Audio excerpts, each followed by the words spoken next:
આજે જે રજૂઆતો હતી એ ખાસ કરીને પુરવઠા ખાતામાંથી મોદી સરકાર, આપણા યશસ્વી વડાપ્રધાન નરેન્દ્રભાઈ મોદી લગભગ 80 કરોડ લોકોને 5 કિલો મફત અનાજ આપે છે.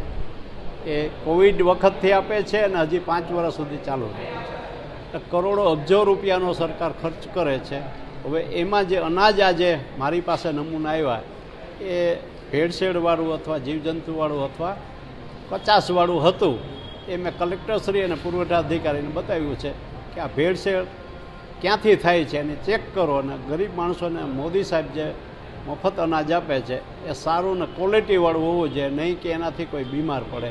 અને ક્યાંથી આ ભેળસેળ થાય છે, FCIમાં થાય છે કે સેન્ટ્રલોની જે દુકાનો હોય છે એમાં કરે છે, કોણ કરે છે? આ બધા અમે જે તે કસ્ટમર પાસેથી અનાજ કલેક્ટ કરી આવા સેમ્પલ લઈ, એમાં ચોખા હતા, ચણા હતા, ઘઉં હતા, દાળ હતી, આવા બધામાં ક્યાંય ને ક્યાંય આ ભેળસેળ હોય એવું માલુમ પડ્યું છે. એટલે ક્યાંથી ભેળસેળ થાય એના માટે કલેક્ટરને રજૂઆત કરી કે આનું ચેક કરો, રેડ કરો અને સારું અનાજ ગરીબ માણસોને પણ જે અનાજ સરકાર આપે છે ફ્રીમાં તે સારું અને પૌષ્ટિક હોવું જોઈએ, એમાં કોઈ ભેળસેળ ન ચલાવે.